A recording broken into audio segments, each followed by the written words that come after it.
It is Tuesday. RawMikeRichards.com broadcasting live. Downtown Toronto, 234 King Street East. In the DKI studios. Designed by DKI. Actually, that's not true. I got carried away. I'm sorry. I just like saying that. They have been awesome to us, as you know. And Tuesday, of course, also is beer day, but yeah, where's the beer? I didn't see him today. I mean, I got jammed in awful traffic with people who apparently in Canada are afraid of rain. Yeah, water. Dave, it's 10 degrees. Yeah, I know. It's like, well, the weather.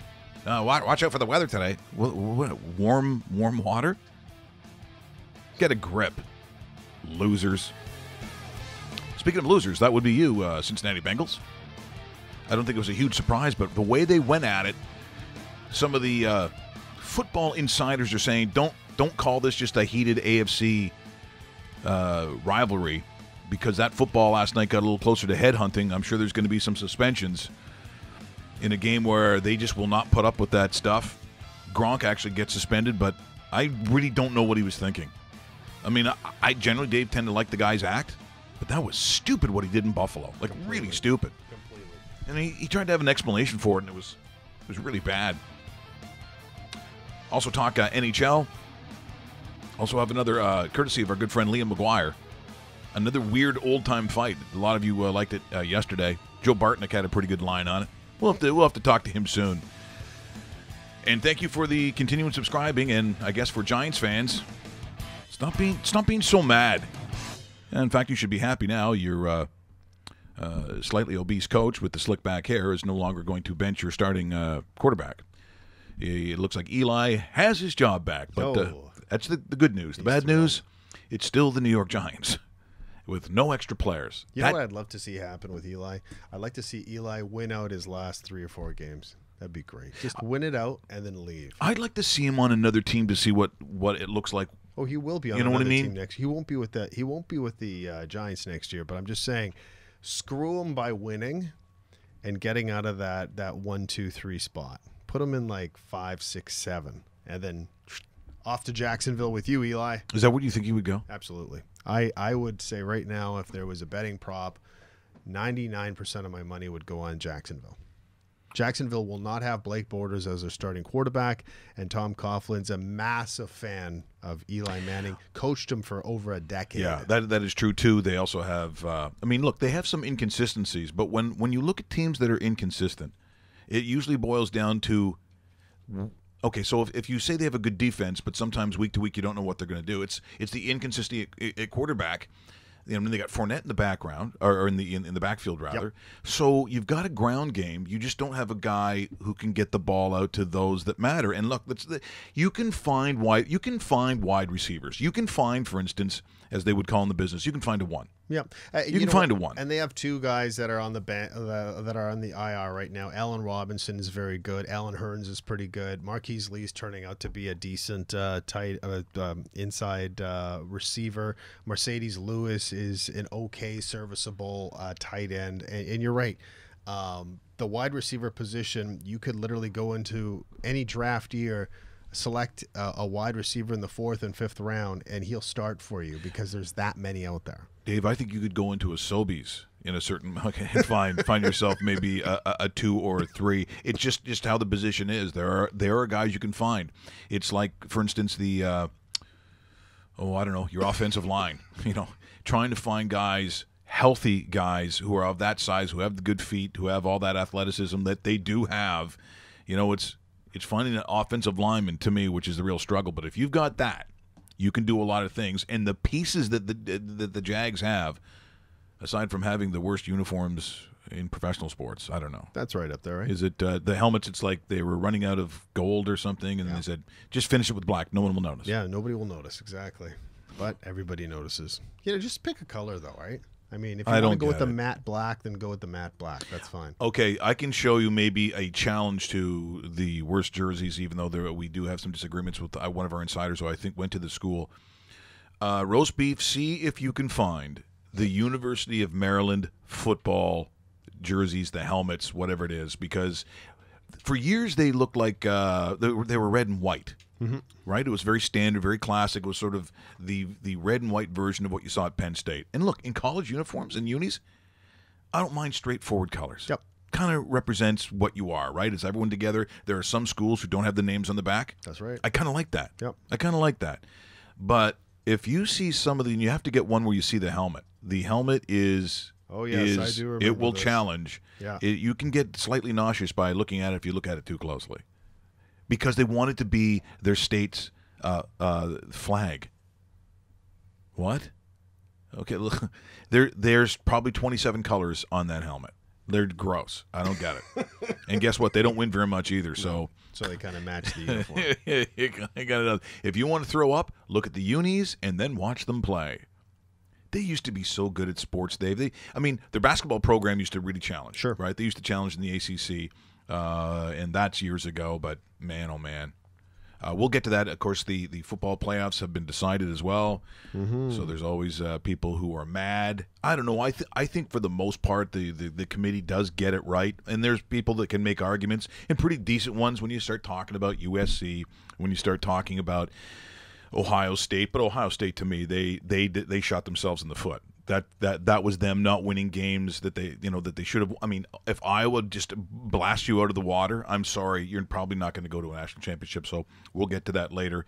Let's get to first of all last night's game that turned into kind of an ugly mess, Dave. Lots of talk about who would be suspended, just it just got really nasty last night. And to me, a lot of headshots. Like, you saw a lot of, helmet to helmet stuff. And look, these guys, number one, are good enough to know, where you are positionally making that tackle. And then there's other guys like the player who went down because he went helmet first. Was it Sajir?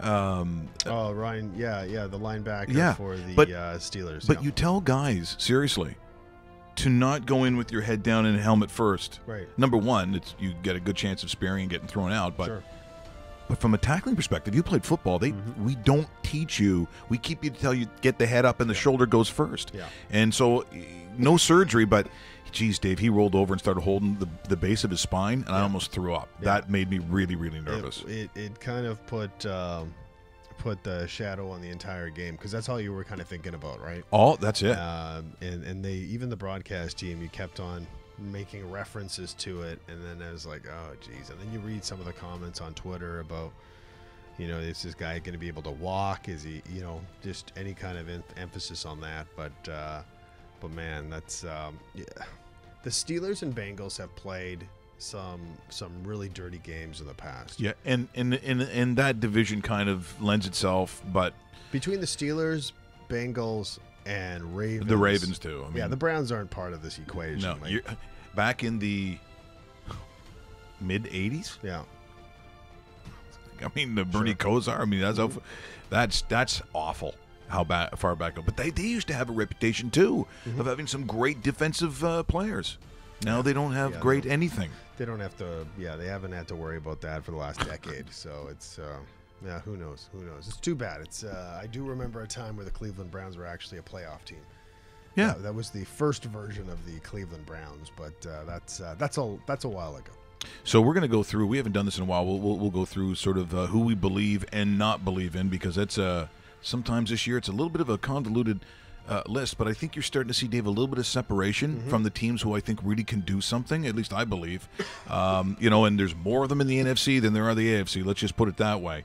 But we'll do that in moments. But last night's game, maybe not a huge surprise when you take a look at it, the fact that it was a field goal, but being down 17 points, that was a little bit of a shocker, I think, but Ben Roethlisberger did find a way. Yeah, when you're the Pittsburgh Steelers and you're down by that much at the half, they kind of woke up in that second half with 20 points, which is great. But they gave up to 17 in the first half. At least they got that last minute field goal going into the locker room just to give them some sort of momentum. But once again, Ben Roethlisberger continues to do this year after year. He is such a different quarterback on the road, and that's why. If the Steelers are going to go into New England, which they're going to have to do if they're going to win anything, 11 out of 10 times they're going to lose because he just doesn't do it on the road. It's so sad too, considering the guy has multiple Super Bowl rings. He's so good at home. He has so many weapons. He has a very good running back, a pretty good defense. The coach has been there for a decade, so everything's stable in Pittsburgh, but he struggles on the road against the weaker team, so never mind playing against the powerhouse of the conference. Le'Veon Bell, he really is something to watch. Yep. Like he just different style about him. And it's a completely different style. That whole stutter step, that pausing, that stopping, it messes guys up so many times. It doesn't matter how many times, because he does it at different times. It's not like, okay, here's where he's going to stop. Yeah. You don't know when it's going to happen, and guys just over pursue. They do all kinds of things. He makes one cut and he's gone. Although last night, I've never seen a guy running down the sideline being pursued by the defensive player as another corner or whatever, DB's coming in just to sort of knock him out of bounds, and the guy stops running and puts his hands up to like, I'm sorry, I'll let you go by. And he goes, and Bell goes right by, and he goes right into the end zone. Yeah. I've never seen anyone do that in at any level of football. No, at any level. And trust me, I've coached kids at every level who put their pants on backwards, so the kidney protectors and the tailbone is in the front, where your wiener is. And the guy, I remember the kid coming and goes, "Is this right? You wish you needed protection that big in the front of your pants. I'm sorry, son, that's the tailbone protector. The pants are on backwards." I remember the first time putting on pads, and because you sit there and you go, you know, because honestly, like the pant is probably about this big, but it stretches into whatever, you know. If you pick the right size, it stretches perfectly into what you need, right? And then you kind of look at it and you go, well, this makes the most sense because you know, hockey has this in the front. It's like no, that's the backside. It's like, oh, okay, so it kind of cushions the ass, and then well, see, in this country, you bring up an interesting point though too, because a lot of times, if you, depending on the province you're in, it happened to be Calgary where I'm talking, but you compete for hockey players and football players because it's at the same time. Yeah. And most guys, a lot of the better athletes in this country, they take hockey. Yeah. So it's tough to get some of these guys, but there's some borderline guys. You try to get them. Well, you know, there was a time where I looked at some of these different guys coming in, and there was I guess, I'm trying to think what year it was, where they put stop on the back of the helmets. On the back of the hockey helmets, and also at the top, just underneath the neck with hockey jerseys, yes. So they don't run guys. Yeah. We had this great kid, and he was playing like a defensive end, so we had him come off the edge. He was big. And it's Shoaldice Park, actually, in Calgary. And he's running in for a sack. And so you're like, as a coach, I'm sorry, but a sack is a sack. And here it comes. And he's running right behind the quarterback who's throwing. He stops running. Oh, no. And then he kind of pushes him a little bit, but the quarterback runs forward. And I'm like, what are you doing? Yeah, just wrap up, bear hug. And my coach goes, he's a hockey player. And he saw the guy's back of his helmet and his jersey, and he didn't want to hit him. I'm like, oh, I see. Okay, no problem. No, God! You know, just like flip it out. But honestly, that's what happens. And last night, I've never seen that happen. But if maybe Le'Veon Bell had the stop sign on the front of his helmet, right, when he was breezing by. By the way, just going by, so if you hear that sound, it is the worst city worker of all time. It is. He's got that giant vacuum on a golf cart. That's what it looks like. And picking up no garbage whatsoever, none, because the streets are perfectly clean, littered with cigarettes, because we're outside of a bar, so guys go out for a butt, girls go out for a butt. It's easy to see. It looks like snowfall. There's so many of them. Yep. He, not a one. This loser comes by every day, bundled up like it's minus 40. By the way, it's 10 degrees Celsius. You could tan this afternoon if there was sun. He didn't get one. That's almost impossible. Almost by mistake. Yeah. You would get one or two butts. Trip over one. You would trip over them. He is the Cleveland Browns of city workers. Yeah, we should get it. By the way, congratulations. We think you're the Cleveland Browns of city cleaning. Maybe that should be the city uniform. Everybody should wear a Cleveland Browns Hey, jersey. the only guy that's happy is the guy with the Harvard shirt who comes by and picks up all the cigarette butts. That's true. He does a very good job. He's like, the New England of. he might be. Yeah. He's the Patriots of finding cigarettes. What a category that is. Wait till he tells his family that. All right, so let's get back to something that we haven't done this in a while. Let's hope the theme works. No, hold on. We're going to try that again. Do it again. Do it again. Do it again. We're going to do a little something. It's been a while since we've done it. Let's try it again. Let's go for it. Believe or not believe. Yeah, believe or not believe. It's going to be in the NFL. We're going to go through it. Who do we believe and not believe? That list sometimes getting a little thinner, not that hard. We used to really have to work at this. Mm-hmm. Okay, let's start with the AFC East and the New England Patriots. Finished. That's the only team I believe in. Yep. We're not talking. Look at that: the Bills, the Jets, and the Dolphins. And it's funny how the Bills are actually in a playoff spot. Like, yeah. We could legitimately be talking about a Bills team that, by the way, they have the Colts this weekend, which better be a W right there. And 6-6 might do it right now for just them. Terrible. Yeah, and as I said, I think the football's at anyway. And you know what? Just to further that argument, 4 games left: Colts, Dolphins, Patriots. Oh my God! The Bills could win 3 out of 4. Sure they could. Absolutely they could. So there's New England. Not only do I believe them as a team, I believe they have a legit shot at winning the Super Bowl. Yep. And Tom Brady, if anyone starts talking about that he should retire, my answer is why? No, do you see him out there? Yeah, he looks fantastic. He looks like he's 22. There's no reason if I'm him, unless I literally get sick of playing football or my supermodel wife is like really getting annoying and on my nerves, then I'm playing for a lot of time. Many years. Happens, yeah. By the way, the Patriots are at 10 wins. I have an 11.5 ticket for props, and they have the Dolphins this week. Win. At the Steelers. That's going to be tough. Okay. That's going to be tough. Home to the Bills.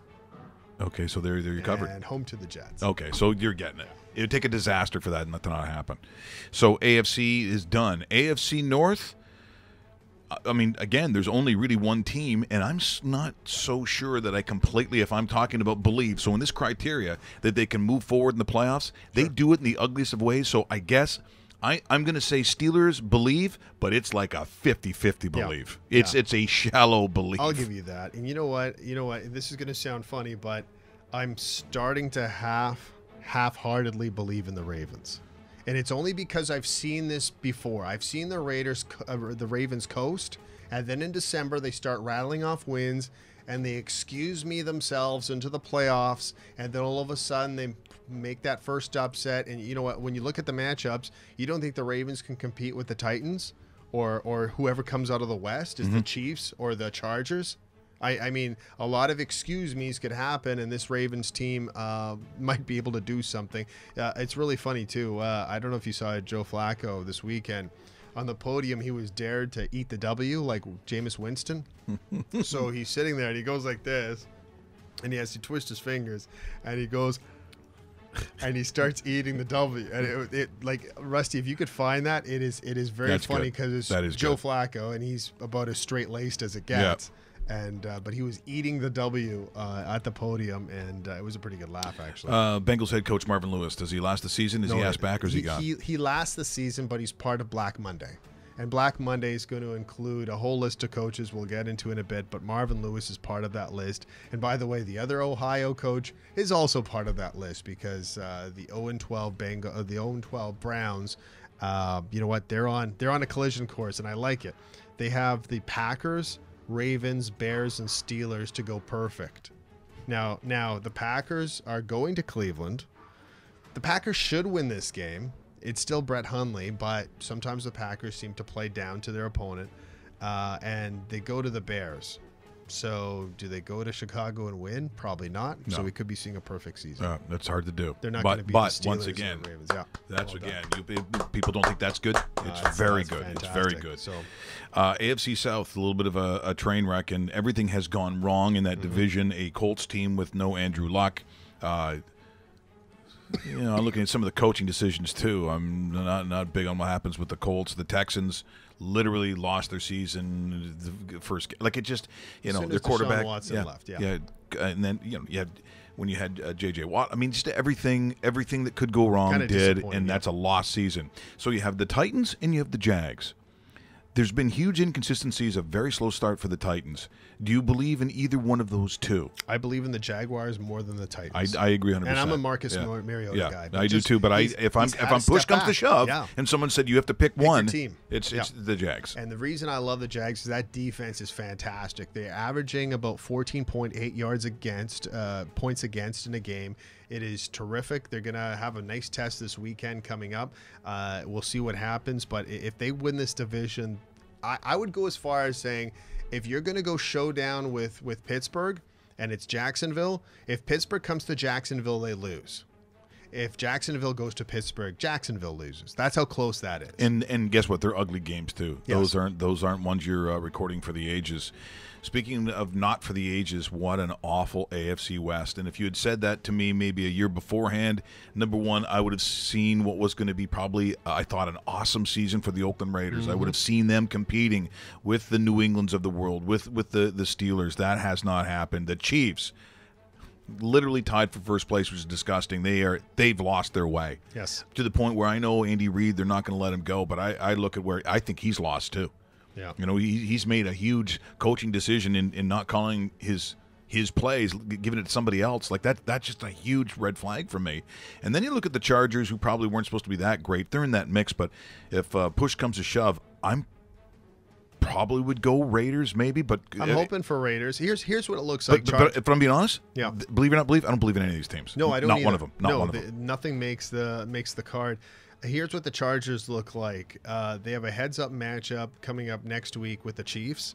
It's the Redskins this week that travel to the Jets, and they play the Raiders. So that's the Chargers schedule. If you want to look at the Chiefs schedule really quick, the Chiefs go Raiders this week, which is tough. Then they go Chargers. They end off with Dolphins Broncos. That should be a nice way of ending off a football season. Now, as far as the Oakland Raiders are concerned, they might have the toughest of the group, and that's why I don't think they're going to win the division, which is kind of too bad. It is too bad. They travel to Kansas City this week. That's a tough game, even though the Chiefs stink.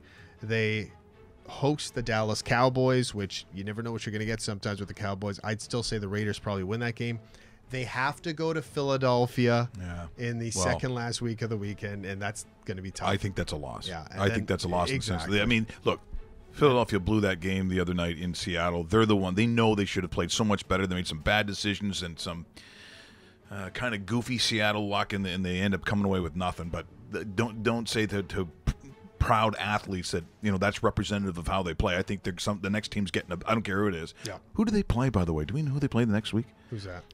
Philadelphia. Philadelphia is in Los Angeles against the Rams.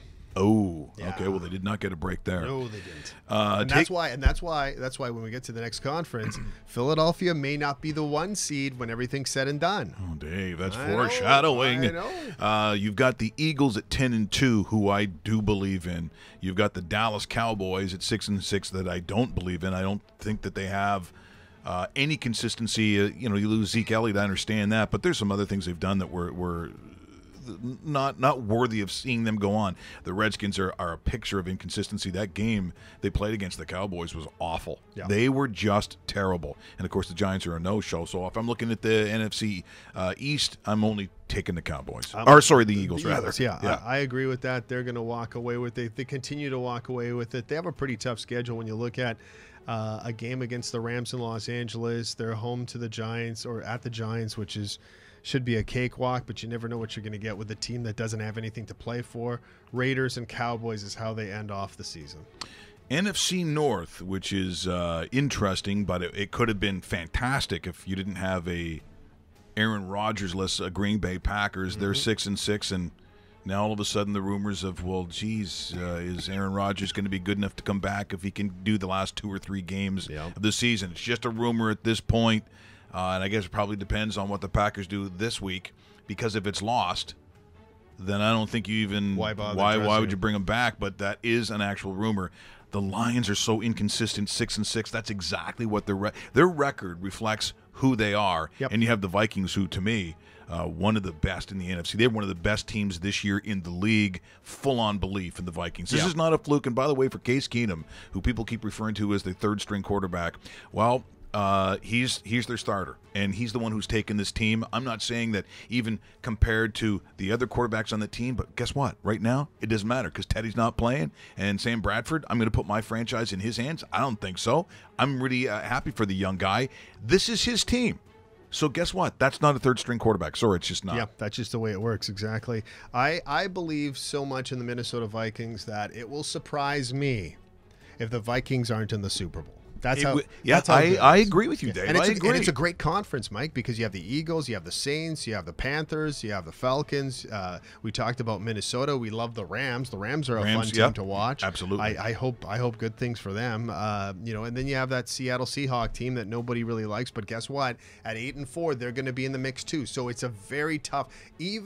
Even wild card teams are going to finish with 10 wins this season. That's saying something compared to what you see in the other conference. Garbage. Where 500 might make it in. Yeah, backing it in. And so let's just we can combine the NFC South and the NFC West, because when I take a look at the NFC South, they might be the one actual division that's playing real football. Yep. You've got the Saints, you've got the Panthers, even though that sometimes I roll my eyes a little bit at what they do. But the Falcons are in that mix as well. I still don't know. At one point, a couple of weeks ago, I thought maybe the Falcons had turned the corner, but then they started playing like the Falcons again. So I truly think that the Saints may be the #1 seed in there. I think they proved it. They play better defense, and they have a running game. It's not just Drew Brees trying to turn everything into a track meet. That's not the same Saints this year. They're doing it differently. They're playing well. And when you got D, Dave, that says to me you can win playoffs. I still think defensive side of the ball determines how far you go in the playoffs and or win a championship. Yeah, it really does. And you know what's really surprising too, and I still look at this, a lot of people forget, but after 2 weeks of this season, the Saints were 0-2. Yeah. So and now they're sitting at 9-3. So they've gone 9-1 in their last 10 games. That's how good this Saints team has been. I think they're going to win this division. I hope they win this division as well, because I really enjoy watching this team. I think we're going to see a couple representatives in the playoffs, though, because I think the Panthers make the playoffs. Yes. I think the Falcons make the playoffs. Yeah. So, and I have no problem those 3 teams getting in, by the way. Yeah. And look what music was coming up. We haven't done this in a while, because this is an actual game show that we haven't really played this year. And now it's time to play everyone's favorite game show. Watch it or bet it. With the shit music. We never play the shit music. No, we don't. We should have played that when we started talking about Kansas City Chiefs. Yeah. This is the music they should run on the field with. Might be a good idea. Well, Alex Smith goes, hey, wait a minute. Is that the shit music? By the way, before we get onto that, here's my bet for coaches that are being fired. Okay, just so we can wrap up the thing. With the shit music, I think it's very fair. Okay. Very fair. Tough but Absolutely. fair. Okay, so there's going to be a coaching change in Cincinnati, coaching change in Cleveland. Possible, no, this is going to be a fluke, but possible coaching change in Tennessee if they don't make the playoffs, just because of the Malarkey-Mariota relationship. Okay. And guess what? The young quarterback that has 10 years left is going to win that battle. They win. That's just the way it works. Possible coaching change in Kansas City, but I don't know if I see that necessarily. I don't think they do. I mean, right now, if I'm ownership, and his name isn't Andy Reid, he's probably gone. Yep. Coaching change for sure in Indianapolis. Yep. Possible coaching change in Denver. We'll have to see about that, even though Vance Joseph's in his first year. I think they hang on to him, but people have said we already know about the New York Giants. They are looking for a coach. I would say Washington might be on that hot spot too for looking for a new coach. Chicago will fire their head coach at the end of the season. Tampa Bay will fire their head coach at the season, and possibility of Arizona looking for a new head coach as well. It's a lot of rolling heads. It's like an episode of Game of Thrones. It is. Who said that was? And finally, it said you mentioned the Rams, the Cardinals. Forget it. And the only thing with the Seattle Seahawks, I still think on the back end with all those injuries, in the defensive backfield, that at some point they're capable of getting lit up. I thought it was going to happen maybe with Philadelphia, even though they say it's a tough place to play. I get it. but it's not really the League of Boom anymore when you go there. And it's still loud, still crazy because it's their fan base. But I got to be honest, I still think that, and I wouldn't mind seeing it. Russell Wilson, though, has he played well enough to be considered the most valuable player in the league? Not compared to what else is out there. Because my guys in that category, I would put Tom Brady in that category. I put Drew Brees in that category. Carson Wentz. Carson Wentz to me is almost the top of that list. Yeah, even though Tom Brady's in that category, but Carson Wentz is unbelievable. Russell Wilson, I don't think he competes with those guys. If you had to put a list of 10, sure, he's on that list, but I don't know. Do you want to finish 7th in the MVP? I would, but he's not going to be part of that conversation. I'm taking that to the bars. Yeah, I finished 7th in the MVP race. Just like my lie I told you when I went to Seattle and told a young pretty waitress why I was in town for the Washington Husky game. I said because I was the former starting quarterback back in the early 80s. Alumni. Gets you everywhere. Yeah, we probably didn't say a lot back about the Huskies in the 80s. I'm sure I wouldn't have been. Well, who knows? Who knows? Why is everyone going to hate on me? Speaking of hatred, the Pontiac Silverdome, it's so weird that the weird move. So RoboCop, which even when I saw it when it came out, I'm like, you didn't like that movie? We should believe in this. It was just such a. I didn't mind that. Yeah, but you're lined up for Star Wars, Dave. So let's put things in perspective. Like, stop. Like, it was just. Did I want? Yeah, I've seen.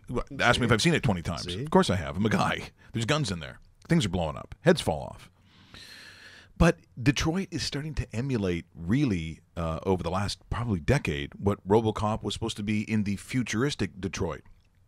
Here is the Silverdome, which, depending on your experience, it may be where there were just a hell of a lot of Lion losses, maybe some Thanksgiving Day memories, or it could be WrestleMania.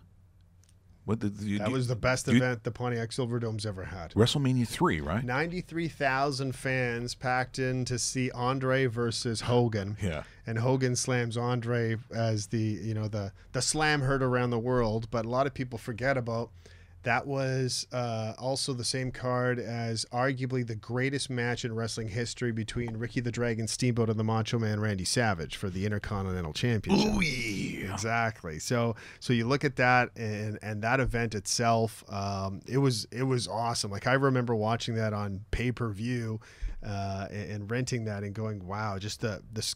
It was crazy. It was the largest event they've ever had in that building, and considering the garbage they've had with the Detroit Lions outside of Barry Sanders, there wasn't much to cheer about in that building. That's the other memory too. For some people, it would be Barry Sanders, the great Barry Sanders.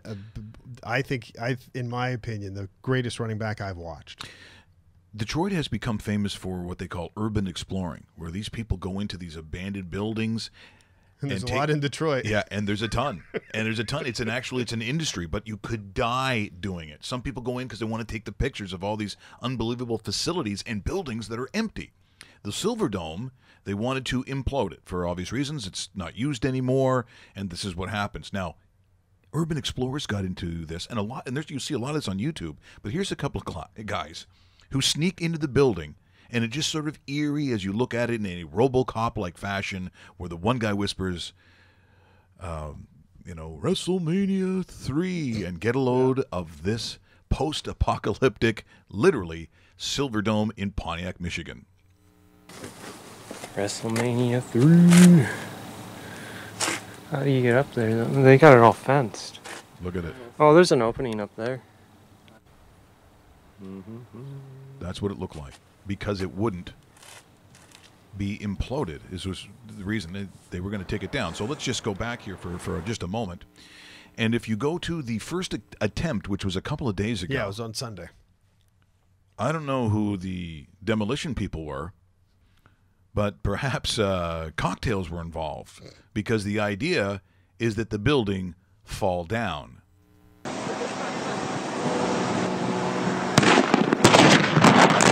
Oh, there it goes, and oh, baby, they're still standing. They won't go home. That building's going to stay. Look at that. How embarrassing is that? That is unbelievable.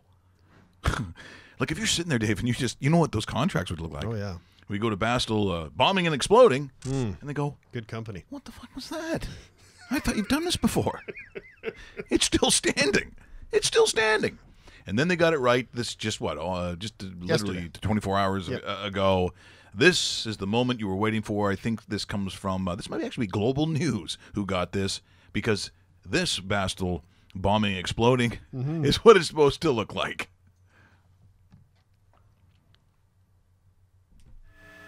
Oh, here it comes. But you actually can't hear it, but you can see it. And down goes Silverdome. And it is finally put to rest, like probably their seasons that existed in that building. Just talk to Bruce Dobigan or Chris Duncan or any one of my many Lions fans, where that literally represents every season they have cheered for. My favorite Lions coach, Wayne Fonts. Yeah, Wade, that is for a lot of people. Is it the hair? Was it the hair? He just looked like the guy that not only could coach the team, but he'll make you a pizza in the back. Yeah, he also looked like a guy who should be in Hawaii Five-0 or something. Or Magnum is an extra. Yes. I don't know what it was. The big head, the big hair. I even watched the Like Wayne Wayne Fonts Newton's show. cousin. Yes. Yeah. I even watched the Wayne Fonts show because It's the Wayne Font show. Yeah, in Winnipeg, our cable, which was kind of funny, we got cable out of Detroit, not Minneapolis. So we'd see tons of Tigers games, the Wayne Font show, and tons of Lions games. A lot of Red Wing talk. Bernie Smilovitz in sports, WDIV, I think it was called. Bernie Smilovitz? Yeah, he was very good. Really? I've Yeah, he never was very heard good. that name. Yeah, and that was a pretty good era for Detroit. Some of Detroit sports, like Sparky Anderson was the manager of the Tigers, and he was he was there forever basically. That was the late '80s, early '80s, late '80s when it went on through. But yeah, the Wayne Font show every Sunday night at 10:30. By the way, here's a tweet in from Coach Frank. He Yes. said, he was talking about where Maryland got their idea from for their brand. Well, they're not branding uniforms anymore, but the newer version. He said, what about the Captain Highliner Islanders NHL, the jerseys. Islanders Yeah. ones? He also throws in some Jamie some McLennan used Pirates. to wear those too. They're gross. Like he played for the Islanders when they had those jerseys. Didn't Kelly Rudy was he? No, Kelly was gone already. He was gone already? Yeah, his headband was in San Jose or Los Angeles at the time. Yeah, Those were bad unis. never got the headband underneath the helmet, but and the Jofa.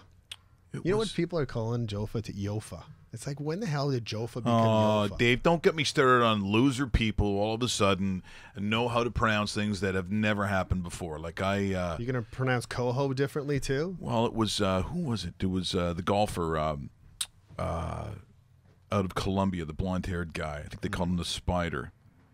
And when I saw the name, and I admit I speak Spanish. Yep. That's what happens when you live with a Cuban girl. Huh? Sorry. I'm trying to think. That's not Villanueva, right? No. It's what the hell was the golfer's name? Why? There you go. Me. Villegas. Camilo Villegas? Okay, so Camilo Villegas. So there's two L's. Yeah. So I'm standing like in a bank in, I don't know, like Red Deer or something, and I'm talking about it, and it's like Camilo. I would pronounce it. You could say Villegas, or sometimes if you're speaking Spanish, sometimes the V sounds a little B-ish. So Villegas. Yeah, I think you mean Villegas. Excuse me? Well, that's, he's from Colombia, so Spanish. Oh, it is? So how do you pronounce tortilla? Tortillas? That's two L's. Yep. Because it's obviously some way. I don't know a lot of Colombians. Nope. The Colombians I know, I only see on TV, and they're usually driving mopeds with machine guns. Yep. These are the Colombians I know. Sofia Vergara, I see her. That's a Colombian, and I don't really know her. But people do that all the time with certain names. Now, if they come from a certain background and you kind of know that language, it gets weird where you try not to be too overtly, like sometimes the French stuff. Yes. Like guys who, if you're talking about certain players, if they really put on, like it was always Mario Lemieux, as far as I know. Yeah. Not Mario Lemieux. Lemieux, like so Lemieux. now Lemieux, Mario Lemieux. What? You mean Mario Lemieux? The like that Mario? Mm-hmm. Okay, it's like my friend Claude. Oh, he introduced himself as Claude now. No, Claude. It's Claude now. Claude, really? Hey, Claude. Because I don't know any Claudes. There's a lot of sports names. Obviously, you can do that with. That's why I thought Antoine Bibo. People just like saying that name. Yep. Also, what was it? Encarnacion. Encarnacion. Yes. People like to say Encarnacion. Sion. Good song, too. Yeah. Yeah, we haven't played that in a while. Very good song. Do you know a couple of radio stations ripped us off on that, too? I wouldn't be surprised. Yeah. A lot of people have ripped us off. I know. And look at us now. But look at us now. Yeah. Yeah, look at us now. Take that. Yeah. Suck it. You're watching rawmike.richards.com, either on the website itself, or we appreciate all those watching it on the dedicated YouTube channel. Speaking of some of the stuff we've done lately, we'll talk about the NHL in a second, but it was kind of interesting that we had a couple of the old beauty fights. So you had names like Dave Schultz, we had John Wensink in there, you had Stan Jonathan, Bob Kelly. So Liam McGuire, a good friend. We haven't had him on the show yet. We'll get Liam on. Okay. From Ottawa. Awesome guy. He's just one of my all-time favorites. And he sent this. It was Durbano and Nick Fertua. Nick Fotiu. Fotiu, back in the Madison Square Gardens. Now it's 6. If you find this, you want to go and see it later on. You knock yourself out because it's in there. It's 6.5 minutes long. As Liam said, grab yourself a pint and watch it because it's almost comical. They have flooded the ice, and these two guys want to get at each other, and they keep like a wrestling match, but the WWF style. They keep breaking away, and then Durbano fights. They go into back to the dressing rooms, but it's all in a single hallway, just like the other night. Then they come back out, and Durbano, I guess, figures somehow that he has won the skirmish. But what he does at the end of this melee that's like 6.5 minutes long. Not only have I not seen this before, I've never really heard hockey announcers describe or use these words. There's Dave Maloney to the upper right-hand side. The coach has got into it over there, as you mentioned, Bill. That's incredible. Coach is in it. Sotar's spare goaltender is off the bench. The two game goaltenders are still on the ice. Dougie had to get over there because the goaltender for St. Louis, the spare goaltender. Now Bob Murdoch goes back into his bench area to help out his coaches down on the deck someplace. To split him off. There's Murdoch moving the coach aside. Nick still wants some more. He's in trouble with the lineman now. Here it comes. Nicky's going to be tough to contain. Nicky. Durbano wants to come back again. Durbano is going to the dressing room. And moons the crowd. And so is Fotiu. Moon the crowd. And they better have a cop between them. They better have a cop between them. I don't think Jim Houston or any of those guys. No, he hasn't. Randorf, Bob Cole. Nope. They have a cop between them. He mooned the crowd. Seriously. That's the way it used to be. We were talking, so I was probably, mid-70s, late 70s in there somewhere? Maybe 79. Okay, so late 70s. And if you played hockey at that time, Dave, and I played in a small town, and like when you tried out for junior teams, it looked like that. Yep. Guys weren't worried about their dry land training or they was worried about the core, the core of their body, what they do. It was beers and fights. And you know what the funny thing is? You talk about training and that it was very well known in training camps in the 70s and 80s that there'd be massive fights between teammates. Absolutely. In training camp. Of course. And today it's unheard of. Yeah, I mean, it does happen, but it's not like it was back then. But no. It's almost like because I remember a couple different enforcers the Jets used to have. Jim Kite was a big one. Sean Cronin was a big one. Jim Kite was a tough family. And every single training camp, the young buck that wants to take over the spot would challenge Jim Kite or Sean Cronin in a fight, because if you could slay the dragon, you might be the next. You might make the team. That would make the team for that position. We'll do a little Mike Richards theater. So Russell, you pick up the microphone. You're the new guy that has come to camp. Yep. I'm the enforcer, and so we're in the dressing room, and maybe we're taping the hands up, or what do they do back in the day? And I say, hey, kid, what's your name? Russell Graham. Yeah, are you trying out for the team? Yeah. I'm going to beat your face in. Oh. Ta-da! That's Mike Richards Theater. That's basically what would happen in the 70s. Was I in the New York Rangers dressing room there? Yeah. Well, what? Where did we go there for a second?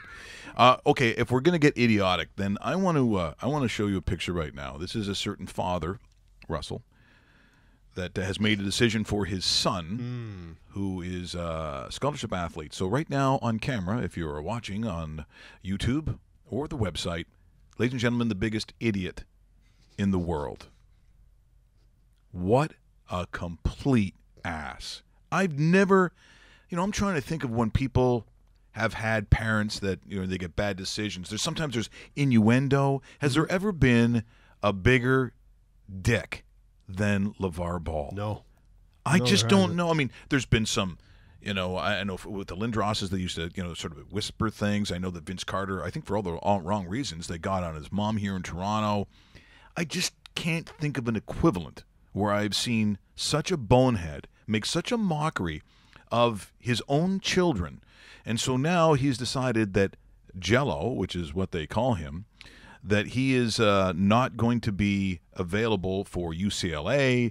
He has taken him out and says that it was worse for him after he was arrested in China, that it was worse here in the U.S. than it would have been in China. Just so you know, as far as law enforcement, I am pretty sure it gets worse in China. I don't know if there's hand chopping or head lopping or burning at the stake or whatever it is that goes on over there for stealing like a loaf of bread. I'm just saying the chances of it being worse in the States are small. It's just because you got embarrassed and you want the spotlight back on yourself. So you're taking your son away from the UCLA Bruins because he's been suspended. He's going to get in at conference play. And by the way, conference play happens probably in 3 weeks, maybe even less. But that was too much for this father, so he takes him out of UCLA. He's not being transferred. He's not going to Butler. He's not going to sit there and he's not going to UCLA or Kentucky or Villanova. He said he's going to get him ready for the NBA draft. Wow. If you're UCLA, you're going, thank God. You don't need him. You don't need him in your program. I just think if you're UCLA, you just stepped over a time bomb because this guy is an idiot. He's an embarrassment to really fathers, and I feel sorry for his kids every time I see him and see those children. How can they not be at least internally humiliated by the world's worst father? He went from having his kid lucky enough to play for one of the best basketball colleges in the world to a distinct possibility of not even getting drafted or getting an opportunity with an NBA team once this is all said and done. He lives in this weird fantasy world where he believes the world revolves around him. It's like when he went on the national news program a couple of weeks ago and kept saying that he wanted the news host to say thank you. Say thank you to me. Yeah. You're not saying it right. When you're saying it, you're not saying thank you right. The guy is a waste of time. I can't even believe I know who he is. This is the guy who said he was better than Michael Jordan. Yeah. And even if people go, well, yeah, I was just, punk and I'm trying to be funny. This guy is not funny, folks. He's not funny, and he's actually means what he says, which makes him even stupider than what he really looks like. That's pretty stupid, though. I've really I can't think of an equivalent of how bad this guy is. I mean, for his kids, LeVar Ball has pulled his son LeAngelo Ball out of UCLA. Our basketball insider Jeff Goodman is with us now. Jeff, you spoke this is just LeVar. more talk about it from LeVar. But it's just really embarrassing. I just thought I would hit that story. You're watching RawMikeRichards.com from the DKI studios. We will do our RCCN, that is Rocky Cross Construction North. We'll do our last call. We'll get to it. Last call. The criteria is those that you believe are on that fine line. Maybe it's called foreshadowing of what a possible last call might be. Once again, our good friends who say from disaster to done, when you need us most, they are there. So if you're in the Calgary area, something's unfortunate has happened to you, your business, or your home, don't forget to call our friends at RCCN, a DKI family member. NHL, Dave, taking a look at what is coming up. Vegas is still surviving, but maybe what is the news of the day? Roast beef, are we saying that it is actually Seattle? Are we saying it's Seattle because now they feel that they've got because they've approved a plan to redevelop the Key Arena, so that also lends itself to is there a return to the NBA? Is this good for? Well, let's start with the NHL. Is Seattle deserved of having an NHL franchise now in this league? I'm going to say no. The only reason I say that is there's other markets that I would go to. But you know what? I also would have said no to Las Vegas because I didn't think they were going to actually be able to secure a team, and they're doing a hell of a job. So the next city I would go to is Quebec City, but I think they have a lot of disadvantages considering they're in the east. They're in a very, very heavy tax bracketed province of Quebec. There is language issues. There always have been language issues. Oh yeah, by the way, they're apparently they're outlawing those to use the word hello or hi. Oh, like sometimes they would say bonjour hello. Yeah. Out. Yeah. See, out like now. Like stuff like that won't fly at the at a different level, at an international level. I've been to Quebec City once, and I felt I was in a different continent. Like it was a nice city, very old, a lot of history. Yeah. The architecture is fantastic. The food is great. The language police. You want to talk about people that say about Nazis and that? You tell me that's not closer to what that philosophy was? Yeah, and idiots. And it's almost like one of those things where I'd go to a restaurant, and if you're not speaking French, you're not getting the food that you ordered, and it was very uncomfortable.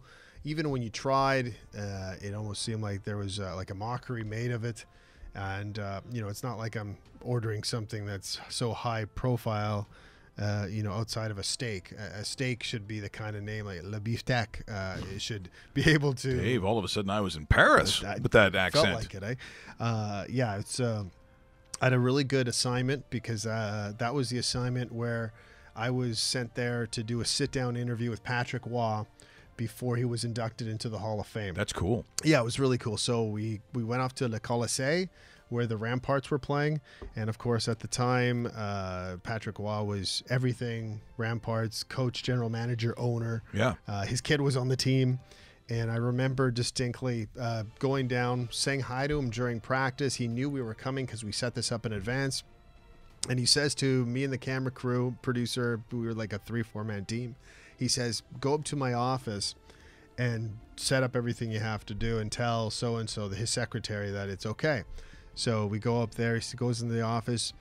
The office is bigger than this bar combined. Everything. So just huge. It was amazing. He has this desk probably bigger than this room itself. And Patrick Waugh is a collector.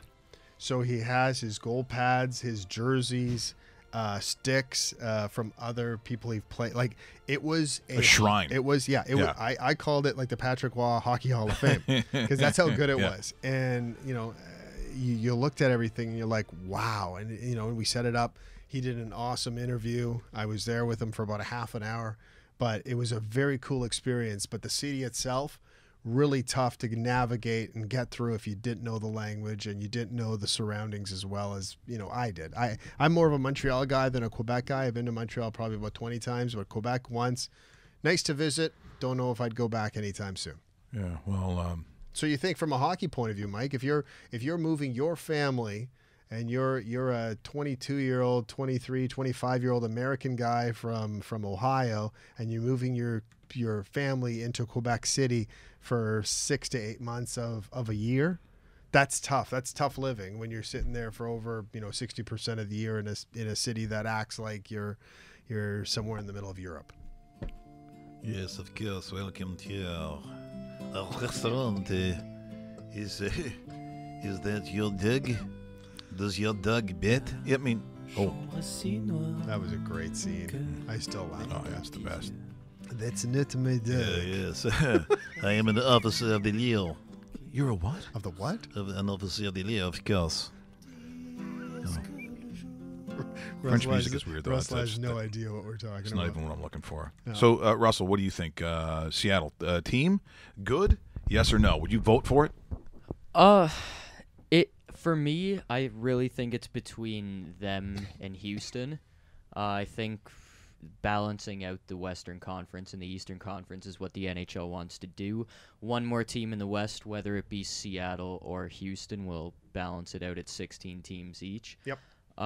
That's the major point too. Yeah, Right. That's a major point. And Seattle, I could see them. I could see them, especially with this new arena deal, being the next expansion team.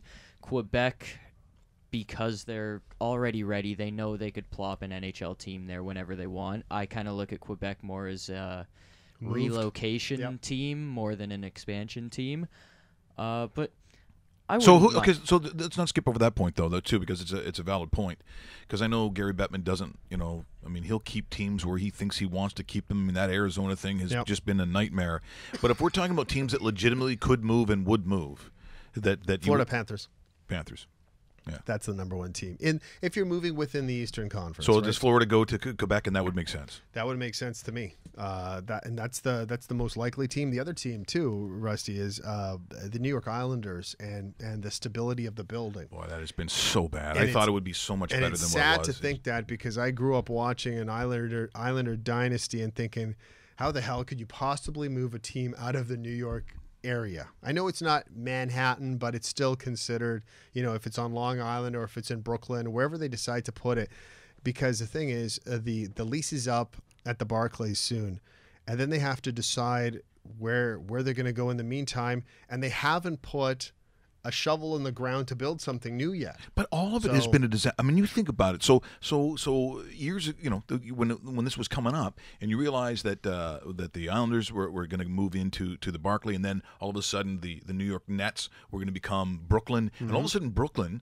Was hot. And it was, and it still is. It's been, as they say, gentrified. There's all kinds of things. It became like these places to go to. The building itself has got the what do they call it? The theater lighting. Yes. They've got all that kind of stuff, and it seemed like this is going to be the real cool in place to go. The hockey thing just never worked, and the Nets are an absolute embarrassment. Yeah. From ownership all the way down, they're horrific. Yeah, and they will continue to be just because of how they've distributed their early draft picks. It's embarrassing. It's like they didn't know what they were doing. No, not at all. So it's kind of disappointing, but I want to see the Islanders back on Long Island, and there's I guess a group that wants to build the new rink near Belmont Park, which is just outside of Garden City, which is still on Long Island, but because Nassau County, the people voted against it. They didn't want to pay for it. Correct, exactly, and it makes sense because billionaire owner, take care of your own facility. Well, right? you saw the same thing in Calgary. People are starting to get a little tired of seeing these guys who basically are, the full-fledged millionaires. They're going to make that kind of money. I guess ownership always says, well, do you want a team here or not? I mean, we're going to, we're going to bring, this to your city, these kinds of things. But it feels like it's a little bit of a gun to the head of those citizens who are paying the taxes and paying that money. And you're seeing citizens, they love their team saying, well, we're not paying for it. Yeah, and that has happened with other teams, and a major reason why teams do move and so forth. But we'll see what happens there. But as I was talking about Belmont Park, there isn't a shovel in the ground there yet. And if they start today, your startup time is at least 2 years. So what do you do in the meantime? Yeah, it's really disappointing. That's why I could almost see. We talked about Seattle. I could almost see Seattle and Houston eventually getting teams, just because one will get a moved team and the other will get expansion. Expansion is what the NHL wants, though, considering that the Vegas Golden Knights paid $500 million expansion fees, course. And all the owners in the rest of the league are sitting there with their hands out, going, "This is perfect. Let's bring in another team to get more revenue and generate and so forth." But you have to look at the West, saying, how long are the Coyotes viable in the Glendale area? Because that's been a project for the last 10 years going. Are they staying? Are they going? And I think eventually they will go. Yeah, it has to happen. It's never made sense, and I understand, why people in the small group but you said even in Glendale, it's not where people go. No, it's not. It's Like almost you got to travel to get to it. It's almost like, if you want to put it into perspective, it's almost like we're sitting here in Toronto and we talk about the GTA, and the Air Canada Centre is in Barrie. It's like, well, why the hell is it in Barrie? I mean, I'll go to a game because I like the Leafs, but I mean, do I have to travel an hour and a half outside of the city to go see a Maple Leafs And by the way, game? it's hockey in a desert. Yes. It's not like, look, if you put another NHL team and you said it was going in Barrie, yeah, they'd go. It would go. A second team will always work But here. using that example, because if you're in downtown Arizona, downtown Phoenix, sorry, at America West, which is a great location too, because it's almost you walk to the baseball stadium. If you get in your car and drive to Glendale, you're looking at 50 minutes to an hour of drive if the traffic's okay. Yeah, that's even worse than the problem they had with the Senators when they first moved. Yes. And what's his name had to put in like basically a highway, right? They had to put that roadway in there. Yeah, no, I know what you're talking about. So that's why they want to move the new rink in Ottawa, if they get one, into the downtown area, which makes a lot more sense. Yeah, if you're interested in things Ottawa, which clearly we are not. We are not. No. Before we go today, and it's funny, Dave brought up the TFC. TFC it's not a night game.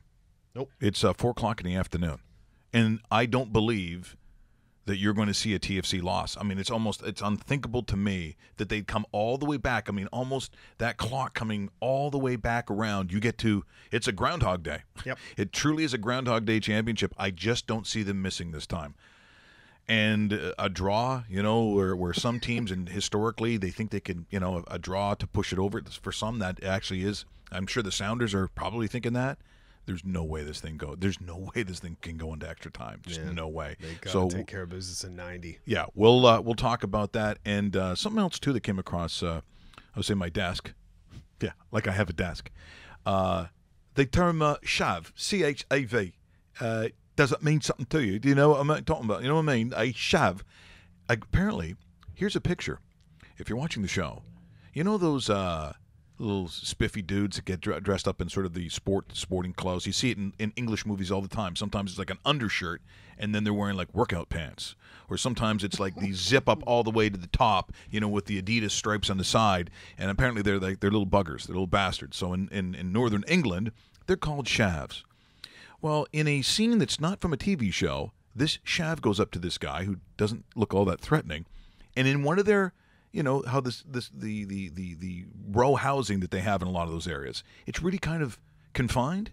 Well, if you're this mouthpiece chav, you're probably thinking you're going to have this way with this bearded dude who's sort of a pear-shaped guy, and he's just going to pull some shit on him and I guess do what chavs do. Unless, of course, the guy that you're picking on in the neighborhood knows karate.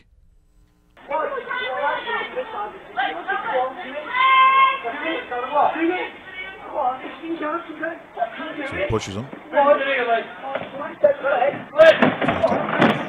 Throws garbage can, and there's a shot. He starts backing up. Karate stance. They're all laughing. And down he goes. And they're all laughing. And then he leaves. He's a karate man, Dave.